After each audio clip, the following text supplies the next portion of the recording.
Hello and welcome to another episode of the Phoenix Wisdom Podcast. I don't know why I can't speak today, but hopefully we'll get through this episode. Today, our guest is full name Gordon Campbell, but he goes by Gordy. So, welcome. Thanks for Thank being you. here. Hi, everyone. Why don't you just tell us a little bit about yourself? Okay, hi everyone. My name's Gordy, also known as Gordon. I'm a broadcaster by nature, and I kind of through the years I've been a broadcaster. Went into acting for a bit. I've had production company, um, and just recently became an author of a book. And then kind of all those things in between, all those bit jobs here and there. So I've got lots of fingers and lots of pies. And then I've kind of moved around a bit. I love to travel. Mm-hmm. So yeah, we can get into quite a lot today, I think. Yes, sounds good. Sounds like you are just by nature very creative. I love it. Yes. All right. So we are here to talk about all about you today and whatever else comes up. So tell us your story. What was going on in your life when you were feeling like maybe you didn't want to have a life? so I've, when I was thinking about talking today, I put a couple of dates together. Not actual dates. You don't need to know the exact dates, Yeah. but there was a couple of key points. Mhm. And if I just go through the three key ones, it might Absolutely. make a bit more sense, really. Sure. So when I was 19, um, I I wouldn't say I had a traumatic childhood, but I had a few things that I could never fully understand, Mhm. and that stayed with me. Like I grew up in an alcoholic household, and uh, it kind of comes with its own trauma as a child because Yes. you never get a clear version of the world. Yeah. Um, you kind of get hungover version of the world, let's say. Um, so by the time I was 19, I'd already become quite self-destructive. I was drinking an awful lot. I was at university for a few years, and then I came out of university, um, and I was just in a bit of a rut, I think. And I was in a high-rise flat, living in a high-rise flat with my partner, and we were on thinking back, I think it was about the 20th floor, 21st floor, Oh, maybe. okay. A And I very just high remember, rise. yeah, very. There was like 40 floors, Oh or my maybe gosh. Okay. 30. Yeah, more like 30. And I remember, to set the scene for the listeners, there was barbed wire across the balcony, and it was, you may not know this in America, but it was the area I lived in was Springburn in Glasgow, and Right. it was once voted as the worst place to live in the whole of the UK. Oh, Um, okay. so there was a lot of um, addicts in Hmm. the flats. There was a lot of alcoholics. Like there was a lot of violence, deaths, and quite regularly there was people jumping off their balconies to the Oh, bottom. And I remember standing on the balcony one day, and I was just always very depressed. And I don't know why I was always very depressed. I just was always very depressed. And at the time, I didn't know it was depression. And sure. I know I giggle as I talk about it because I've come to terms, I think, with a lot Hmm. of the ways I've been in my life. And I thought, why can't that be me hitting the floor? Mm. There's no reason not for it to be me. Mhm, There's no reason I need to be here. mhm. Um, and I started to pull the barbed wire back. And then the only thing, it wasn't my life that stopped me from not being alive, it was my fear of heights. And in itself, I know that sounds strange, but having a fear of heights at that moment made Yeah, me realize, you can't get over the edge because you're scared of heights. well, yeah, Yeah. it's, but deeper than that, it made me realize that I have feelings. Mm. and I needed a feeling at that moment. Yeah. Oh, I wow. needed to feel something. Yeah. And I remember I'm going to start welling up in a minute, sorry. And I remember just feeling something for the first time in quite a while. Yeah. And that's what stopped me. So I'm going to change the subject and I'll go into the next one. Okay. Um, so a couple of years later, I was in the same situation. I was in a different flat, but in the same, there was like 5 high-rise flats in a big Okay. circle in the area. And I'd moved into a different high-rise. But this time I was on the 14th floor. So I was getting closer to the ground. But I was still upset quite a lot of the time, not knowing why.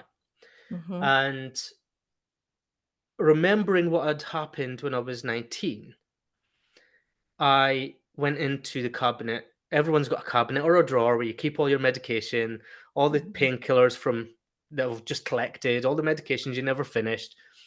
And I took them all out the cupboard and I pulled them all out. And I just thought, tonight's the night where I'm going to Mm. just take all of these.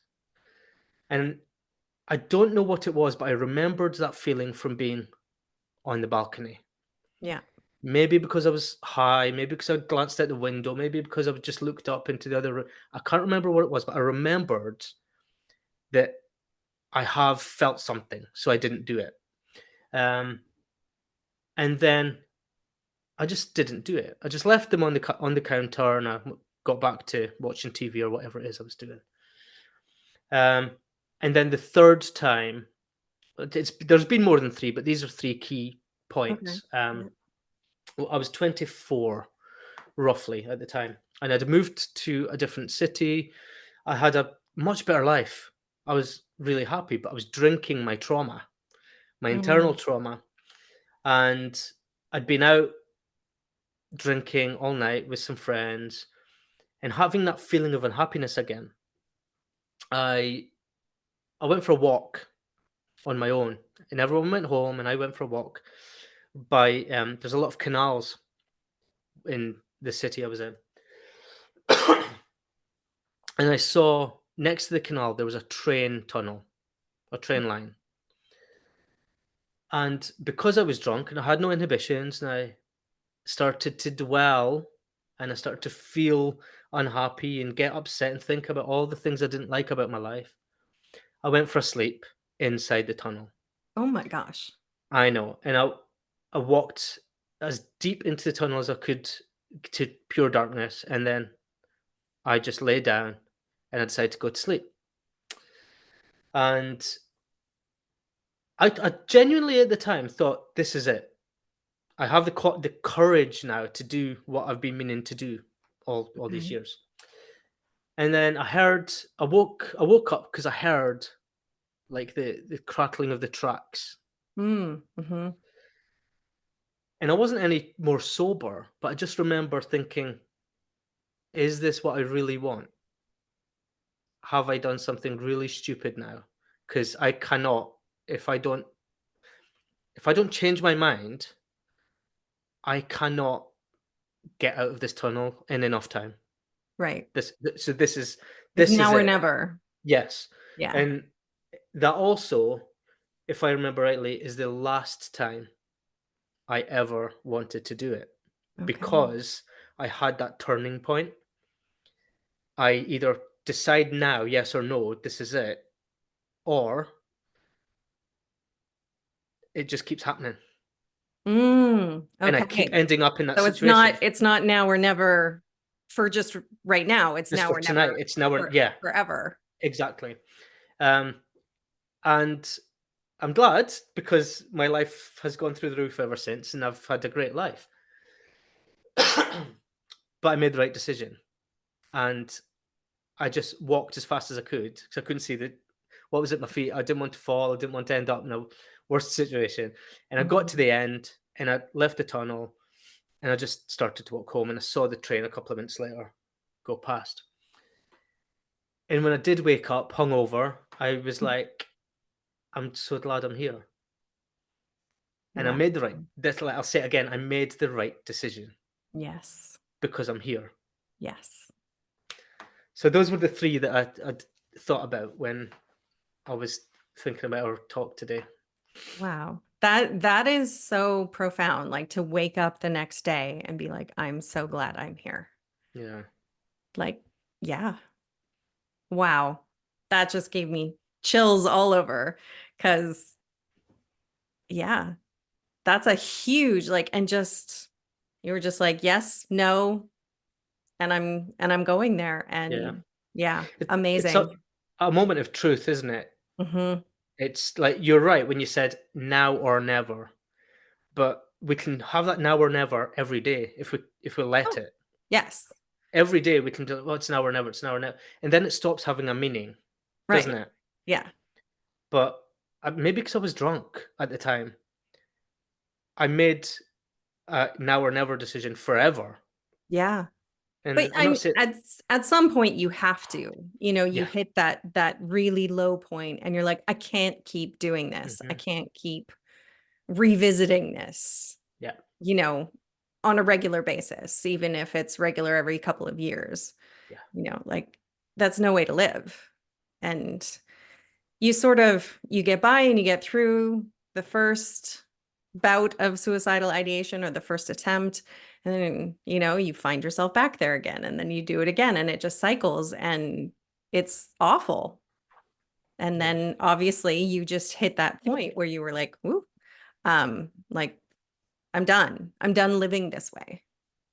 So either I end it or I live differently. yeah. And I And it remember, probably wasn't super conscious like that, no, I know, especially because you were drunk. But but it's all internal. yeah, yeah. And these are, I truly do believe these are conversations we have with ourselves subconsciously every day, Hmm. because everything comes with a choice. Yes. And I heard a couple of years ago, I can't remember who said it. It was something online, but this is one choice that you can't undo. Hmm. And most choices that we make every single day, we can say, "Oh, I wish I hadn't done that. Oh, I'll know not to do that again. Oh, at least I had somebody to support me through that." But Hmm. this is one. There's nobody to support you once it's done. You can't undo it. Yeah. It's final for good, and nobody's ever come back to tell us, "Oh, it's okay on the other side." Yeah. Unless you're spiritual and psychic, and Yeah. there you go. Yeah. But yeah, Hmm. Okay. So from that day, then, and you woke up, you're like, I'm so glad I'm here. What happened? How did your life change? What changes did you make? well, I Because you're obviously not in that space anymore, and you've had a great creative life. So, yeah. So I had quite a few years where I was always in self-sabotage mode. mhm, I did not respect my life at all. Excuse me. I was drinking an awful lot. I loved to go out partying, which some people do, but mhm, it goes from one night a week, 2 nights a week, and then you end up 5 nights a week, always out partying. You're not conscious about your life anymore. And I was kind of in that stage. Um, and I think this round about 24 age is when a lot of things happened. It was very strange because it all happened quite like a domino effect. So I can't remember the exact order, but there was a night that I got drunk and I broke both my feet ow. because I was showing off and I jumped off like a 8 foot Oh, ledge. So I couldn't walk for 4.5 months and I oh was my God. homebound. Then I went back to work. That was one of those nights in the tunnel. Um, but around at the same age, 24, is the age that I decided to respect my life. Mm, Like, because I'd made that conscious decision, I can't come back from that. Nobody comes back from that. right. And I decided, what have I always wanted to do? I've always wanted to go to drama school. And I'd already been to university for broadcasting, and I'd done Okay. the broadcasting law, and because I was interested in media. But the one thing I hadn't done at that point was become an actor. And I always wanted to do it.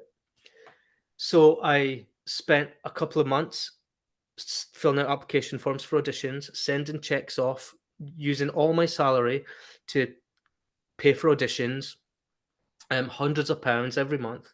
Off you go. Have my money, take it. This is what I want my life to be. Yeah. Um, and I would go to work and I'd go home, I'd watch TV, and I'd give all my money to what I actually wanted, not alcohol, not Amazing. parties, not other people, not Yeah. anything that didn't serve me anymore. Um, and I didn't get into any drama schools in London, but the Okay. very last audition, because I mean, at that point, nothing could put me off. I was like, I've got nothing else to lose. Yeah. I've been to the worst place. Have it. That's it. Just have it. Have it all because I'm Yeah. not going away. So in the last audition, he said, "Is there anything you want to say before you leave?" It's really strange, but I don't know why he said that. One of the guys on the panel. And I said, "If you do not let me in, I will see you next year and the year after and the year after." I said, "So if that doesn't let me in, you don't deserve me." And I walked. I said, "Have a nice day." And I left. And I got in. And I don't know if it's because I must have sounded so cocky and I must have sounded so Also arrogant. determined. Yes. And I think that was the thing because I got in. And then Yeah. 3 years later, I started touring and I went off on tour and my life was completely different. Amazing. But I think that turning point that you're asking about, I didn't care anymore. I Mhm. couldn't get any worse. Mhm. I wanted to respect my life, and that was it. Yeah. Wow. Yeah. So what shows did you tour with? So I did a national tour of Evita, the musical. Yeah. Um, I did a lot of theatre and education. So we did like national tours of things like Alice in Wonderland. Um, Mhm. what was the one with the toad Frog and Toad? and Badger and Oh, um, Wind in the Willows? yes. Yeah. Yes. So I did Wind in the Willows, and then I did a national tour of Aladdin, the pantomime, which is fun. And Yeah. then I started to get some TV work and some film work, and everything just changed. And yes, Amazing. I know it takes time, it takes years, It does. but those are the moments. Those are the Mhm. turning points that without them, we Mhm. can't grab our life and say, "This is mine. What do I want to do with it?" Yeah. And put everything into that Yeah, and be focused. And that also, sends a signal to the universe that yeah, I'm not kidding around. This is what I want. yeah, There's no qualms about it. This is it. yeah, And just and not giving up, when the first time or two doesn't happen. yeah, And what you said at your interview, like, this is it. You're just gonna keep seeing me until you let me in. So you yeah. might as well let me in. I think I also went towards it was the last audition I had Yeah. in a long list, and I Yeah. was like, what else have I got to go? Yeah. I'm not Yeah. spending hundreds of pounds every year. Yes. I mean, financially, we can only do that for so long too. Yeah. Wow, that's awesome. Okay, so then, yeah, what now I'm just super curious. So what happened? You did all these tours and all these shows. And then what have you been doing since then? Well, do you know, it's funny you brought up the universe because, like, I've always been spiritual since I was in my 20s. Um, and I used to meditate quite a lot. Mhm. And I truly do believe, without getting all airy fairy for some people who might be listening who don't believe in this, but I truly believe that we get sent messages. I'm Mhm. not saying it's from the other side, but the universe sent me a message that you can't do that, Gordon. You you can't take away what we've given you. So Oh, I okay. I think I think maybe that subconsciously was in my head at the time, Mhm. and that's why that decision came so quickly. Mhm. Well, it didn't come quickly because I had years of struggles, internal dialogue, and all that kind of stuff. But there's only so many messages you can ignore, Yes. and then the universe will say, "Listen, how many times do we have to put this in front of you? Go and do what you're here to do." Mhm.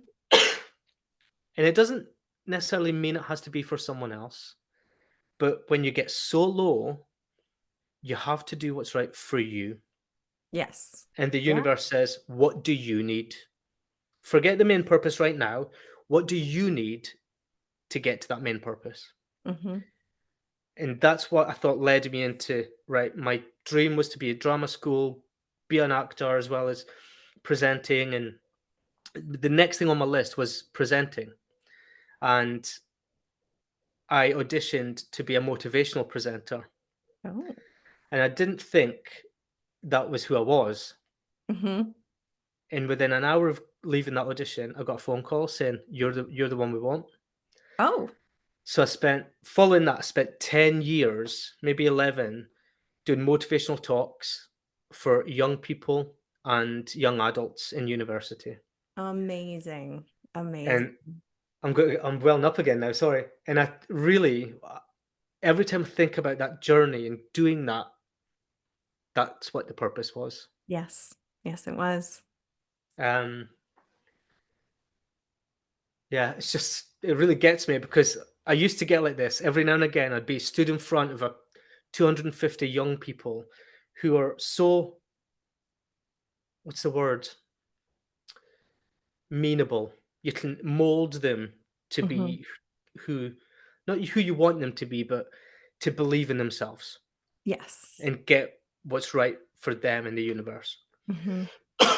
And they're using, excuse me, I'm coughing. I'm not crying for anyone who's listening. I'm just coughing. Um, and there was times that I was stood doing a seminar, and I used to well up just talking to all these young people because I'm like, you guys don't know it, but you're meant for something else other than the school that you're in right now. Mhm. Um, and that was one of the things that we tried to help them to realize during each session. Like, what are the aspirations? What motivates you to do those things?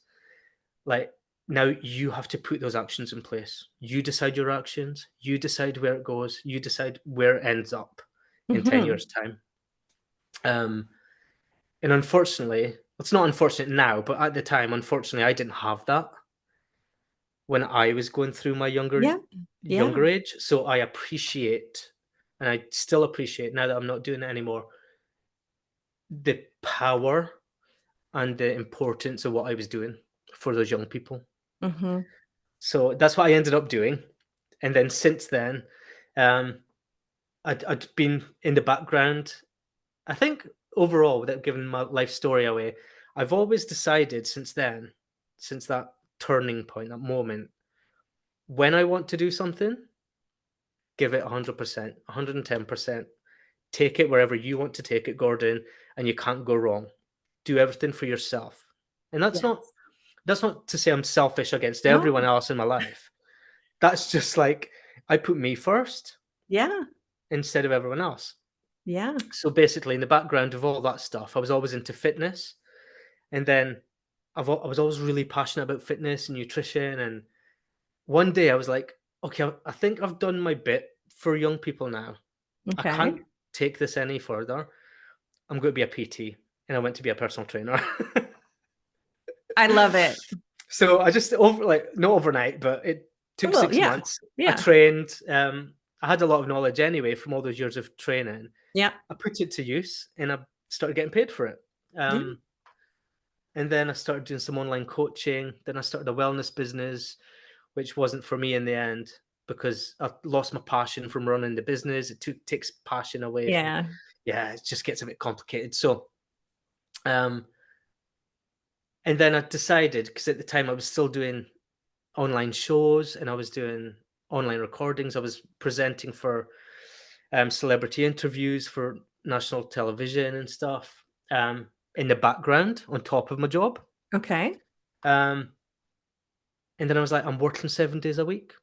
Mm. Where's my life? I'm Mhm. doing. I've got into this rut, which is great for everyone else. What about me? Yeah. Um, and in that process, I had a breakdown in my early 30s because of how hard I was working, Mhm. and that inevitably led to me being homebound for about 4 months, and I became a Mm. uh, um, what do you call it when you can't leave the house? Yep. A word. Yeah. Um, My brain is like, not working well so I today. went, yeah, so I went agoraphobia. Invalid. So no, I got agoraphobia. Um, Oh. so I couldn't leave the house. And I Oh, got okay. scared of everything that was happening in the world. And I don't know if that was an anxiety or it just Mhm. stemmed from how hard I'd been working for so many years. My Yeah. mum had passed away, um, and everything just got on top of me, Yeah. and I couldn't do The anything world was anymore. just too much. Yeah, couldn't Yeah. do anything anymore. So every time I don't know, without getting all intense, but I think every time we work so hard to better ourselves, there's always something in the background waiting Yes. to just take you down a little bit, hold you down a little tighter. Um, and I had to learn the hard way to recognize that because I'd never had that before. Mhm. Um, and not lose everything that I'd worked for as well. Like Yeah. I've worked really hard to, I don't know, be passionate about life, not just the things that I do in my life, but how can I be passionate about life itself? And I lost Mm. that because of how hard I was working. Right. You Um, were passionate about work, I which was is passionate about everything. part of life, but yeah. Yeah. And then I ended up working to live instead of Yeah. enjoying life. So I went through that. I learned very quickly to remember me Mhm. in this process. Um, there's always a learning curve. There's always There's always. always a point. Just to remind you, it's not easy. Doesn't Mhm. happen overnight. Take your time. Don't rush. And take care of yourself while you're at it. Exactly. Yeah. Yeah. Yeah. I was just reading a post this morning that a friend made on Facebook. And, there's to take care of yourself and have like a healthy routine. But then at the same time, like she was saying, you get up and you drink your water and you go for a walk outside and you listen to some motivational content online and that's how you're supposed to start your day. But then you're also supposed to have like work and family and, you know, fun times and like all these things. And you're supposed to do all of that stuff every day. Yeah. Like, well, yes and no. We have to do enough of those things every day where we still feel good. I don't think we can do everything every day. Hmm. Yeah. I just don't, unless we don't sleep, but we also need to get our 8 hours of sleep or more, you know? So it's just, yeah, you have to do enough of the things every day to feel good Yeah. about life, about yourself, to feel healthy mentally, physically, and it's a hard balance. Yeah. But what other choice do you have? I think there's also a t- I guess a level of selfishness. And I don't Absolutely. like using that word because it's a negative word, but there's a level of self-awareness. There we go. I'll use self-awareness Mhm. that we need so that when, I mean, a lot of us, and I've been this many times, is being a people pleaser or a yes man. Yeah. Yeah, I'll do that for you. Yeah, I'll do that for you. I can put my stuff off. I'll do that for you because I'm a helpful person. Yes, we're all helpful people. But in that moment, I've got used to, and just like for anyone listening who can't see me, I'm 42 now. So this journey is almost 20 years down the line. Mhm. Um, and I'm now in a very much confidently self aware where someone asks me for something or to do something, and I can say, "Can I get back to you?" Yes. I do not answer straight away. I'll say, "I'll get back to you." It might only take 5 minutes for me to go and check a diary, or to make a phone call, or to just put the kettle on and Mhm. sit down and think about it. Yeah. Don't live your life reactionally. Yeah. Sorry, that sounds really, what's the word? Instructional. No, you don't have to live your life in like for other people or in Yes. the moment. You don't have to react immediately. And Mhm. when somebody asks you to do something, I would always take some time, 5 minutes, half an hour, a day if I need to just settle everything else down, then get back to them.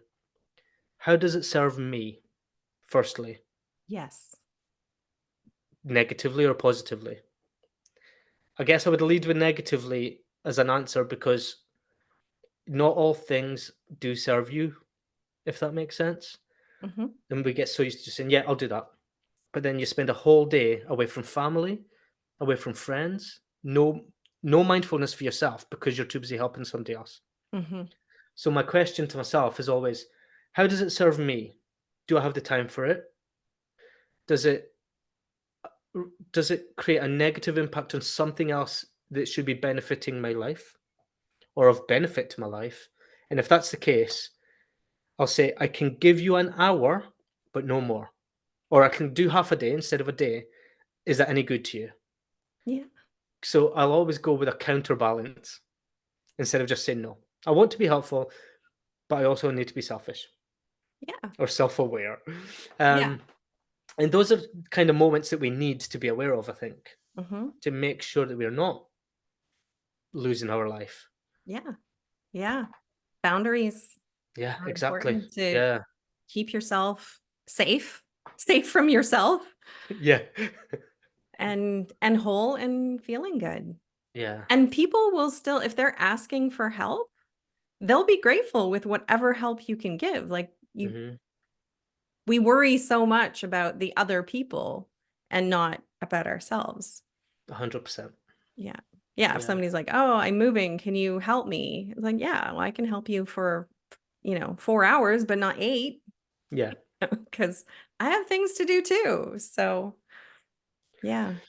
Well, and what you said about, just taking a step back for anything, even if Mhm. it's not like a favor or something you have to do, but just take a breath, take a small pause before you and then you can choose to act and not react to whatever situation has come up or whatever people have said about you. Just take a pause Yeah. for a minute and choose to act in your life and not react to what's Mhm. happening around you. And that goes back to, I'm sure, a lot of your talking to the young people in your motivational years, like letting them know that they're actually in charge of their lives, that they get to make those choices. It's not just, we're not just here to react for 80 years to what's going on around us. We're here to choose and to take Mhm. action and create the life that we want to. Yeah. And I think it's also important to remember when we talk about young people getting these seminars, the advice has come from fully grown adults, Mhm. people who've learned from mistakes, people who know how to work in the right way, people who get the results by doing the right things. Mhm. Young people don't make these prominent pieces of advice because they haven't learned yet. Mhm. We've learned, we've gone through all these struggles, we've made all our mistakes. We Yes. know what we should be doing. It's just whether we do it or not that's the difference, isn't it? Yes. Yes. And I think there's a lot more now of adults sharing with the younger generations. Like when I was little, like adults just didn't talk to the kids. We didn't get given, unless it was, unsolicited, quote unquote, well meaning advice. But like there weren't real conversations about Yeah, life and these sorts of things. And I think that's really changed over the last couple of decades where we're yeah, now out there and we're trying trying to help the younger kids not live the way we did and make those same poor decisions that we did or get ourselves in situations like, the podcast that we're on right now. yeah, exactly. Just being like I've been there and I get it. And you don't have to, it doesn't have to take you 20 years to move on from this, you know? I don't know what the statistics are in America, but I was reading a couple of months ago that young people's mental health, and up to the age of 18 here, Mhm. um, has uh, quadrupled or Yeah. just under 4 times more in the Mhm. last 20 years. Yes. And that plays a massive part because we, as the older generation now, I hate saying that, I feel so I old. know. Uh, I'm but 10 as the years older older gen than you, so we're good. you'd never know, you'd never know. As the older generation, we've got more responsibility on our backs to help them Yeah. because of that, Yeah. Yeah. and for whatever reason, like, Yeah. it's So before, 20 years ago, there wasn't the support. Nobody admitted they had mental health issues. So exactly, we didn't yeah, really need a lot of mental health supports and professionals. And now, not only we're much more open about it, we still have a long ways to go, but we're more open about it. But we have 4 times the need with this generation coming up. And heaven forbid the kids after that. It's just going to get worse, yeah, I feel like, with the internet and, all of that, like these kids being raised, given cell phones when they're babies, yeah, um, and things. So, and we need to catch up with the mental health care and talking about it and creating more mental health professionals. And yeah, we just talking about it is the first step. Because at least definitely, if you yeah. have someone to talk to about how you're feeling, even if it's just a family member or a friend, especially if it's an older, someone with a little bit more life experience, Mhm. like an aunt or a neighbor or somebody in your community that you're close to, you know, it's just having that connection with somebody Yeah. really, really helps. I don't know about you, like when you were younger and like in your early 20s and going through all of those hardships and suicidal ideations, like did you have people support like other than your immediate friends who were your own age? Yeah, so again, like in the 80s and 90s, nobody I didn't even know mental health was a thing. Yeah. Um, and I had like a sibling who was going through suicidal tendencies. And I found that sibling in the bathroom after cutting themselves. Oh my gosh. Um, so without getting too graphic, I didn't understand what was happening. Yeah. I I helped them, and it was just never spoken about again. Mhm. But years later, I found out that my mom was taking my sibling to the doctor regularly, and there was medication for it. So it had been getting spoken about behind closed doors, Right. but not openly. And I Right. think that could have created a safer space if it was Yeah. just out in the open. Yeah. Well, Let's talk. especially your Let's talk immediate over dinner. family. Yeah, exactly, Yeah. exactly. Yeah. Um, but I don't know what the reasons that was kept quiet. May have just been coincidental. Who knows? Um, Well, yes, and just being of the good, white Protestant heritage, we just don't talk about those yeah. things. Um, but then, yeah, I didn't know mental health. I didn't know any mental illness was a thing really until I Mhm. was left home in a different city. Even at Yeah. university, it wasn't. I didn't realize. I didn't even know about depression until I was in my late 20s. Yeah. Yeah. Like even after having all of that, Yeah. Yeah, I same. didn't know. I I didn't know I looked was back supposed and to went, talk about "Oh, it. I've been depressed since I was 14 years old." I just Yeah, didn't have a name for it. yeah, Just kinda that was thought exactly everybody it. felt that way. Yeah, right. I Yeah. think my breakdown was the first time I ended up on medication in early 30s. But all those years as teenagers and late like 20s, Mhm. I didn't even know Mhm. there was an illness that started here, like mental, literally mental. Um, Yes. but yeah, once I found out, that's kind of where my educational journey began, and I started really researching and looking into it. And that's the first time me and my siblings spoke after I had my breakdown. Mm. and we sat down and we had lunch, and because it was me, they spoke to me about it. I wasn't They were like, "I've been through this. Let me come and have that conversation." Wow. So I was like, "Oh, so that's what that was like all those Yeah. years. Yeah. Nobody talks about it." Crazy. Yeah, But I'm glad they did that. Like, I'm glad you all sort of grew up and grew out of that, yeah, um, we don't talk about it mentality, and you were yeah, there for each other, you know, better late than never. You've exactly. still got many, many decades ahead of you Yeah. to support each other. Yeah. I And think now that I mean, over here, it's part of the curriculum, like, to talk about mental health. So children know if something doesn't feel right, or if I feel like something's not happening well for me in my body, in my head, I need to tell someone.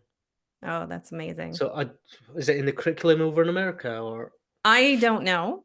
okay, So, yeah, I just moved. I lived in America when I was like 15 years ago or so for a while when my kids were little. It wasn't then. okay. Um, and then we moved to Canada. Uh, was I pretty sure I can fairly say that they didn't talk about it. My kids don't tell me everything. Mm, So I don't know. And now, they're old and out of school, and I have no idea what curriculums are like now.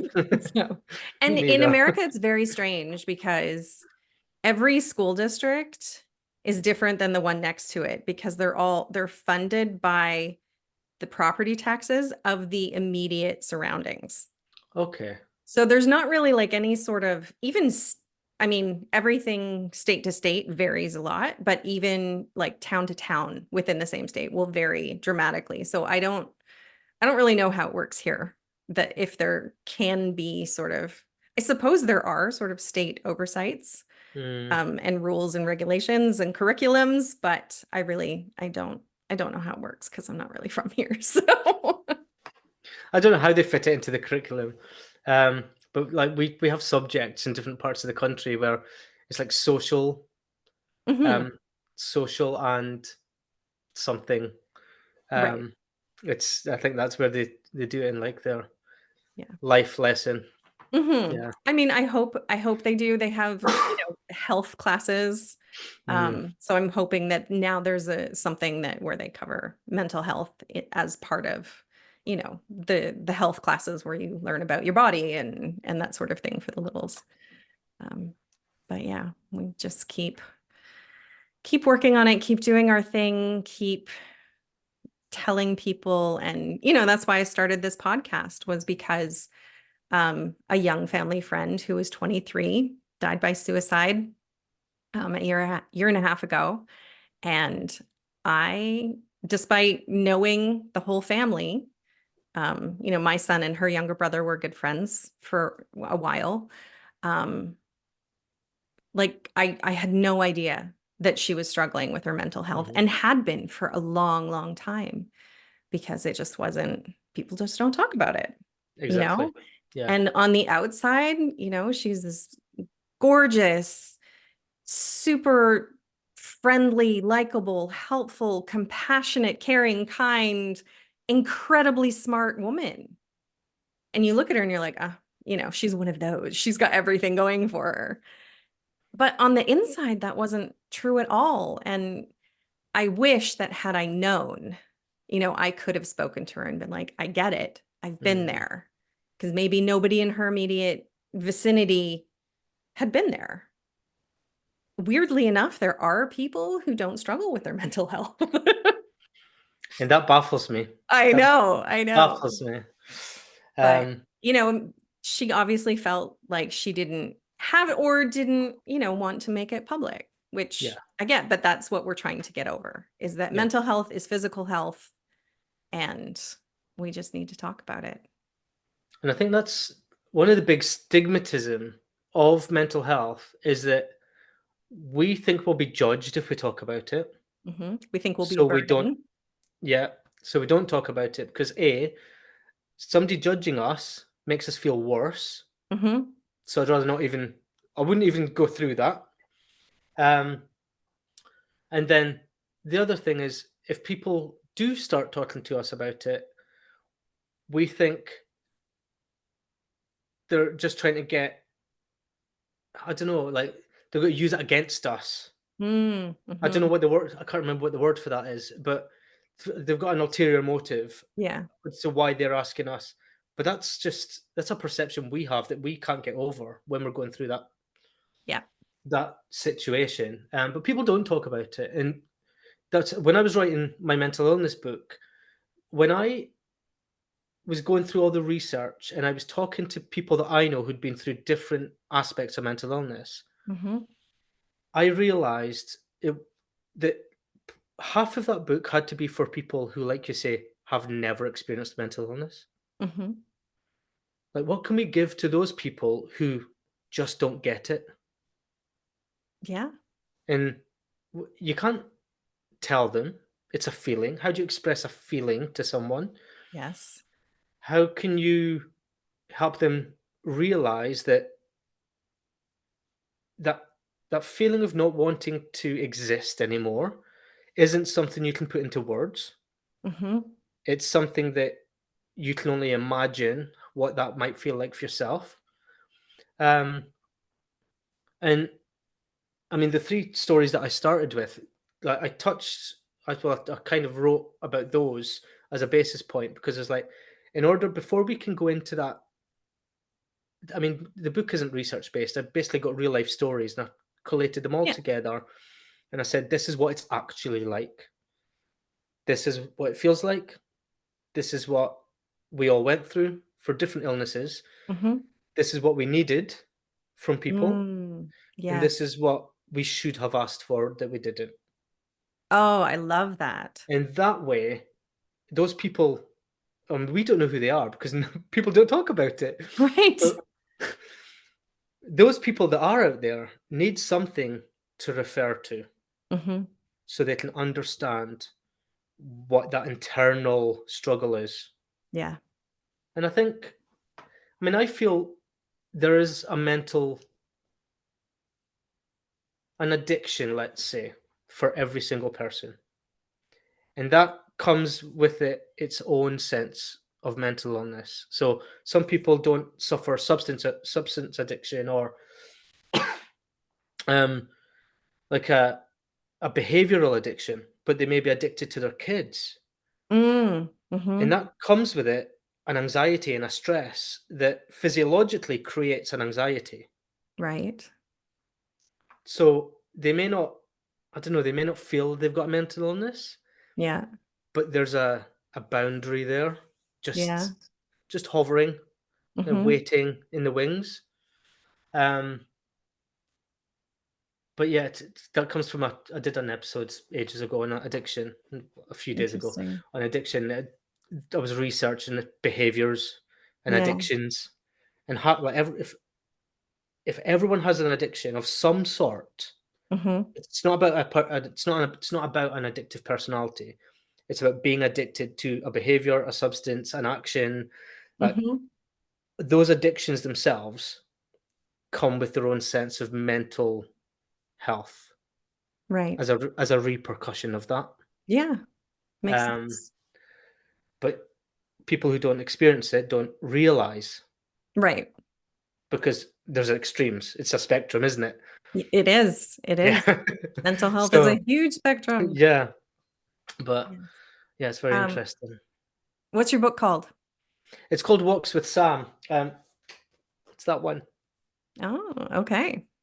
So basically, the book, I during lockdown, the pandemic, I was cleaning out my office, and when I had my breakdown, my doctor asked me to keep a journal so that I Mhm. knew exactly what was going on with myself. And I found my journal Ah, during the pandemic. Excuse me. 10 years later, so I read it, and wow. it really upset me. But Yeah. from reading it, I sat, and that's what started my whole people need to hear this. People need Mhm. to understand what I went through because some people just don't get it. Mhm. And that was the first step to writing the book. Yes. And then I realized it only focuses on one mental illness. Mm-hmm. Then I reached out to other people who'd suffered like post post maternal depression or anxieties that I've never experienced. It's not called what's it Post, called? well, you Post call it postnatal, and we call it postnatal. That's it. postpartum. You can tell Yeah. I'm not a woman. You can tell I've not had kids. Um, so yeah, like, and I reached out to people who'd suffered extreme grief, postnatal depression, PTSD, like, and I went for as many scenarios as I could, and then Mhm. I kind of elaborated on it using all the stories together to keep everyone anonymous. Um, and then I encapsulated my journal with some of the poems that I'd written during that period of heavy depression. And then I found out during lockdown that I actually had BPD, borderline personality disorder, Oh, which explained so much everything. from the age of 13, Hmm. and could not believe when I got that diagnosis. It unfortunately it took me being um, in lockdown for 4.5 months alone to realize, without the cloud of other people conversations, and Yeah. when you remove everything else, I Mhm. realized I'm not normal. I'm using Right. air quotes for everyone who's listening. Um, but I was like, I, I can't imagine that. I'll give you a quick example. When some people talk to themselves around the house, Hmm. right? Me. I Yes. think that's quite a normal thing to do. It helps you process thoughts and emotions, whatever.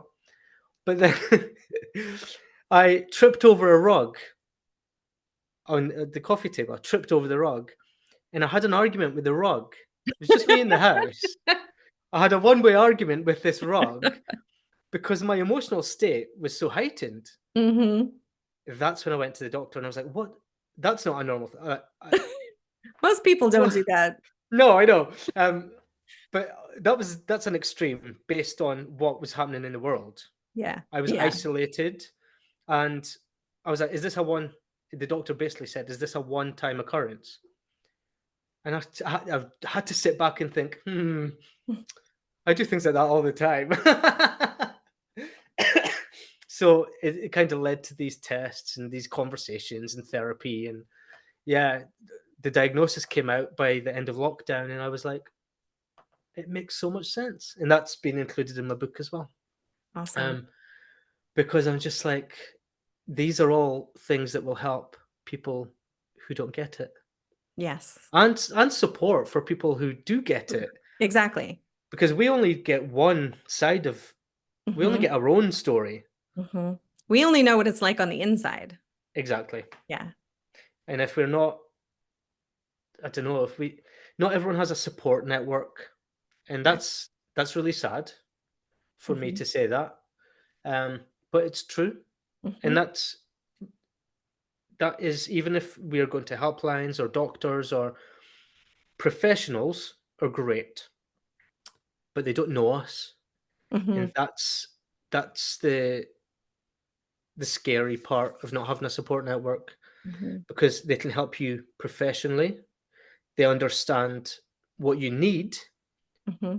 but they don't understand you Right. and how you react to certain things. Hmm. So by the end of a session, by the end of a call, they don't know how you are in your life Right. to help you to the right extent. Hmm. But when you know there's other people in the world who are going through exactly the same as you can reach out to them. Yes. They get it. They're not just educated on it, they get it. Um, and I think that's the most powerful support you can find. Yes. Friends, family are great. They know you, but they don't understand the inside. Professionals know the inside, but they don't know what's happening on the outside. The Yep. people who are actually going through it are best placed to say, "This is me. This is what I'm going through. Oh, I get that. Yeah, I did that yesterday. Oh, yeah, I was like that last week." I And yelled you'll at know, my rug last week. yeah, literally. And I did that. Like, I started joining some BPD groups, and Yeah. I was like, okay, you guys get it. Hmm. I'm not insane. This is Yeah. part This is of who just how my this is brain who works. who I grew up to be. Yeah. And I mean, something like BPD comes from trauma from a Yeah. young age, Yeah.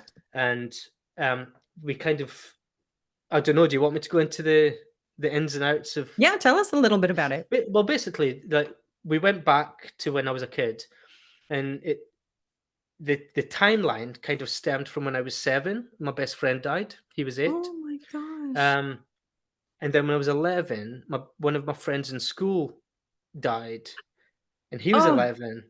So those two wow. massive events for a kid Yeah. don't get processed. No. Um, You can't. no, and I mean, I've always, even when before I was 24, what I was talking about earlier, I always felt like I was living my life for two people. Mm. And I still go and visit his grave when I go up Yeah. up home to the Highlands, and I put flowers down. I spend 10 minutes or 15 minutes just talking to him.